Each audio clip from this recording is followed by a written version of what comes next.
Never a dull moment in the NFL. Hello and welcome into First Take. Appreciate you starting your week here with us alongside Skip Bayless and Stephen A. Smith. I'm Molly Karam. Good morning, gentlemen.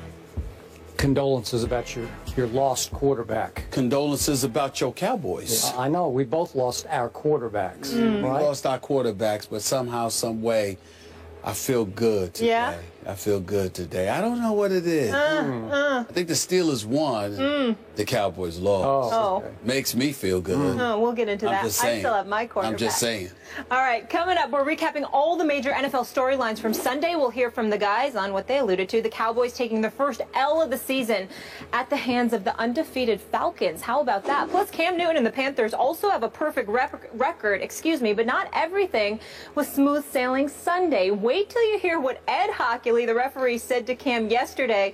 We'll react to that. But first, the Eagles got their first win of the season on the road in New Jersey, defeating the Jets 24-17. Darren Sproles returned to punt 89 yards for a score. Ryan Matthews rushed for over 100 yards while starting in place of the injured DeMarco Murray. The Eagles improved to 10-0 all-time against the Jets, who are coming off a victory at Indianapolis last Monday night. Philly aided by 3 Ryan Fitzpatrick interceptions. Stephen A., does this game prove that your Philadelphia Eagles have figured things out? Absolutely not. It does not prove that, Skip Bayless. Let me be the first to say that. The fact of the matter is that the Philadelphia Eagles showed up at MetLife Stadium in East Rutherford, New Jersey yesterday against a team who seemed ill-equipped to go up against them. The New York Jets offensively, defensively, all around looked confused. They looked lost. They looked pathetic. And by the way, I might add, it just irritated not just Jet fans, but anyone who looks at the Jets and continuously finds themselves in a position that whenever you sit up there and say the Jets have arrived, that somehow, some way the Jets are okay, something else happened. Now, you can sit up there with that face of yours, all right, sitting there going like this. Well, you know what? I'm not caught up in it either. I told you that the Eagles weren't going to do anything in the NFC East. I told you not to get all caught up in there. Oh, so what, all right? I don't feel like sitting there and giving you kudos for that because we'll get to your Cowboys soon enough. But I will say this to you. The Philadelphia Eagles showed me absolutely nothing. Not just because they went scoreless in the second half, but in the first half, that Jets team just seemed ill-prepared. Now, I am a fan of Todd Bowles. We all know this. And I think that he's going to be a sensational coach. But I did say in that first half yesterday, he didn't have them ready. Their offense, first of all, don't even get me started with Ryan Fitzpatrick. I just can't believe. I don't want you to faint when I say this, Skip, but there are actually people who call into my radio show every day that are actual fans of Ryan Fitzpatrick. Why, I have no idea whatsoever. It seems to me like the IQ from your Harvard education doesn't necessarily translate into you performing big time on a football field on an NFL Sunday. Brandon Marshall know what the hell he was thinking about with maybe one of the stupidest turnovers that I've ever seen. But, you know, we understand that he was willing to admit that, and we'll let that go. Only had 23 yards rushing. We know that with Ryan Fitzpatrick as your quarterback, you're going to have to run the football effectively. You weren't able to do that. We transition to the Philadelphia Eagles. We talk about DeMarco Murray, y'all.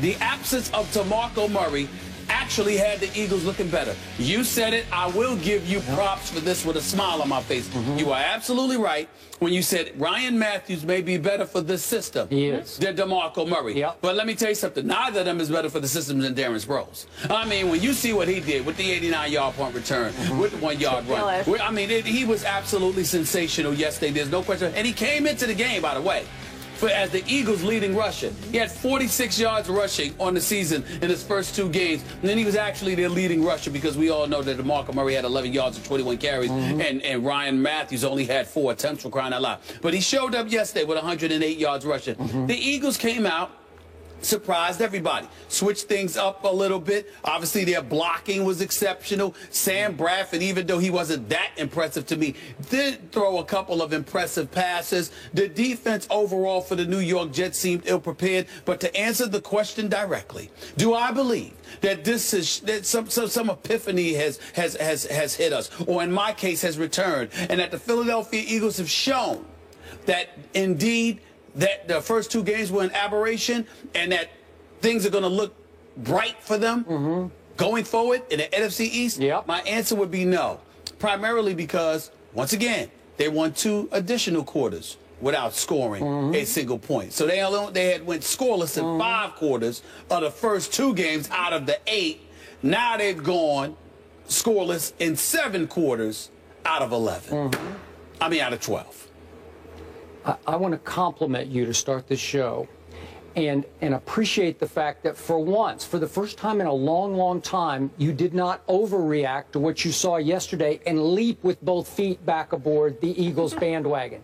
That is impressive perspective on your part, because I did warn you on Friday, I thought the Jets were going to blow this game. Molly actually sided with me after I went out on the limb. That's about as far out on the limb as you can get. But what was my theory? Right. My theory was, it's the theory of too good to be true. When the whole world says that one decent team has 0 chance against another really good team, but the Eagles are still a decent team. I never said they weren't.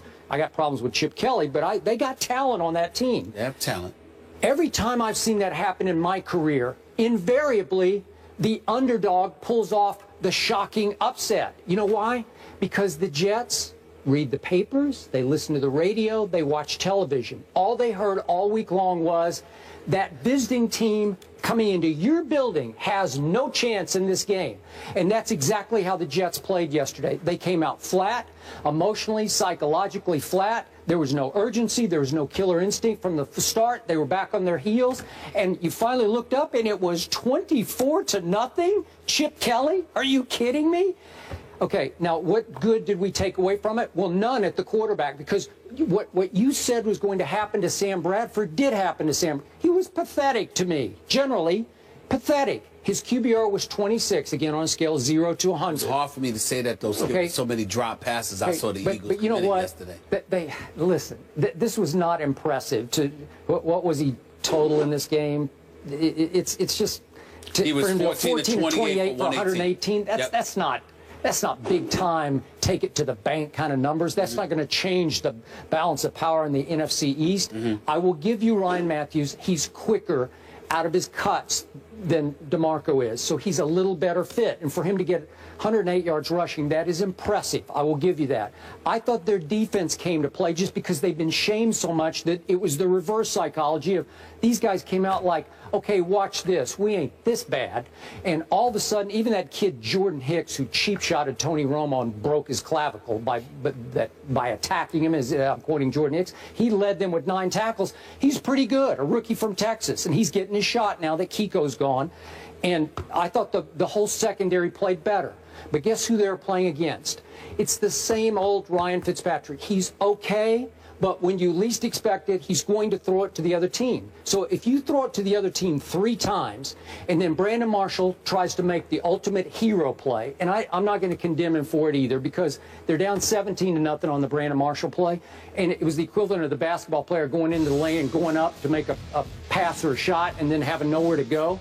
He thought he had to throw it back to somebody to make some sensational play, and there was nobody to throw it to except the wrong team. So you turn it over 4 times. Darren Sproles, you allow to get loose and take it all the way to the house on a punt return, which is like a turnover to me. It's like a touchdown turnover. So there are 5 huge blunders. You're not going to be able to overcome it even at home. Now, I think the Jets are a little overrated. I wasn't with you. You said they're a wild card team. I got Buffalo as the wild card team coming out of that division. Correct. That is correct. Okay, I'm still not sold, but when, obviously, if Revis is a little nicked, and Antonio Cromartie can't finish the game because he's got his knee, and Ivory can't go, if you take away those little edges at those positions, all of a sudden they're vulnerable because the game is going to come back on Ryan Fitzpatrick. He had to throw 58 passes yesterday. Well, I don't think he had to, and that was one of the other things, Skip. Well, I don't think he had to throw the 58 passes. Is that a Chan Gailey issue? Not to mention, yeah, I think it is. And then the other thing is that I think that the Jets' pass rush will be significantly upgraded once Sheldon Richardson comes back. Maybe. I mean, when I made my pick, it was under those premises, and I still stand by him. Yeah. Well, big picture, again, will the Jets bounce back and be pretty good? They will. But I am not betting on this Philly team. I'm still not going to bet on them in the East. And it's the only positive I could, as a Cowboy supporter, that I could take away from yesterday was they did win, but they didn't win impressively to me. They won by default because the other team didn't show up. I totally agree with that. And I'm of the mindset, listen, there's still a lot of work that they have to do. I guess a win could do a lot of confidence for you. But to me, what I'm seeing from you got to remember, Sam Bradford decided to bet on himself. He thought that he was worth more money that they were offering. He's betting on himself. I don't know how wise of a bet that appears to have been. But that also means there is the possibility that he could be gone from the Eagles as of next season. You're Chip Kelly, not that Nick Foles is anything to brag at home about, to go home and brag about, but at the same time, you know, who's going to be your quarterback in the future? What kind of players are you going to be able to get? These are all the kind of things that I think we need to watch out for and monitor with Chip Kelly and his Philadelphia Eagles, because I'm not sold. I'm not sold based on what I'm seeing. All right, and before we go completely gaga over what Sproles did yesterday, I'm going to remind you, he carried the ball 11 times for a total of 17 yards, and he caught 4 passes for a total of 19 yards. So it wasn't within the confines of the offense he did his damage. Right. You just can't let him catch a punt and have room to run with it. Right. It's your fault. The joke's on you. That's your fault. Yeah, that's fair. Because you can kick it away from him. You cannot let him loose. That's fair. That's fair.